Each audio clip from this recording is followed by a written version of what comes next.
सब कपड़ा लत्ता सब छीन लिया, जितना गहना होना था चांदी उंदी का जितना सब छीन के रख लिया और धक्का दे के हमको निकाल दिया।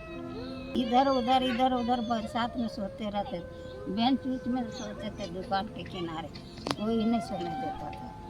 तो वो रात में देखे धक्का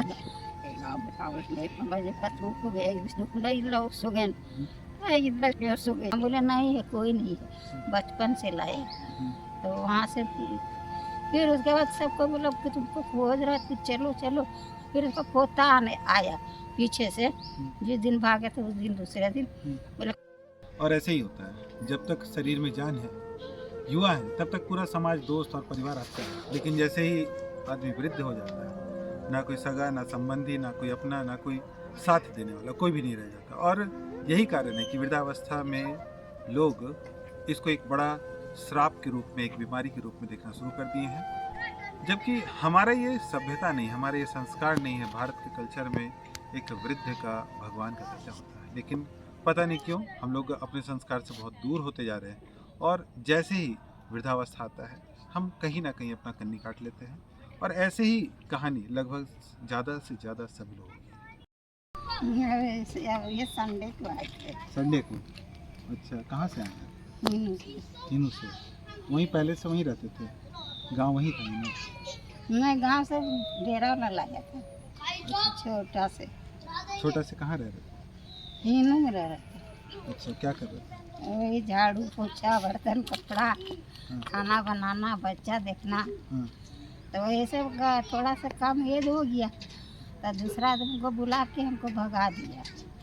सब कपड़ा लत्ता सब छीन लिया, जितना गहना होना था चांदी उंदी का जितना सब छीन के रख लिया और धक्का दे के हमको निकाल दिया। तो खोजते खोजते बहुत रोड वोड में भी भीख मांगते थे पहले। इधर उधर बरसात में सोते रहते, बेंच उच में सोते थे दुकान के किनारे, कोई नहीं सोने देता था। तो बहुत दिन इधर उधर फिर वो सब मेड लोग रहती थी ना, वहाँ पत्थर रोड में गए तो वहाँ भी काम करने लगे, तो वहाँ से भी कोई नहीं रहने दिए। तो बहुत गए थे, एक बार फिर गए और मांझी, वहाँ और मांझी में एक था आश्रम, तो वहाँ नहीं मिला। तो फिर वहाँ से बहुत दिन जाड़ा का पई जो अगन होती है ना, धान काटने वाली, धान काटने वाला, उसके पहले निकला, होली के पहले। तो कहीं नहीं। फिर एगो मैडम थी यहाँ पे काम करती थी ऑफिस में, कोई ऑफिस है विधानसभा में, तो उन्हीं यहाँ थे। तो वो बोली कि ठीक है तुमको कहीं आश्रम में पहुँचा देते हैं। तो हम लोग खोजते फिर अरगोड़ा चौक गए, तो वहाँ फिर बोला कि जेंट्स लोग रहता है। तो फिर पूछने लगा कि आपका आधार कार्ड है, राशन कार्ड है, परिवार का नाम है, परिवार है कोई? हम बोले नहीं है, कोई नहीं है, बचपन से लाए। तो वहाँ से फिर उसके बाद सबको बोला कि तुमको खोज रहा थी, चलो चलो। फिर उसका पोता आने आया पीछे से, जिस दिन भागे थे उस दिन दूसरे दिन बोला कि चलो चलो। तो फिर वहाँ 2-3 तो लेडी लोग थी, वो फिर उसका पोता बोला कहा इसको ले जा रहा था, बोलता है कि घर से चोरी उरी करके भागी है। फिर रात में देखे धक्का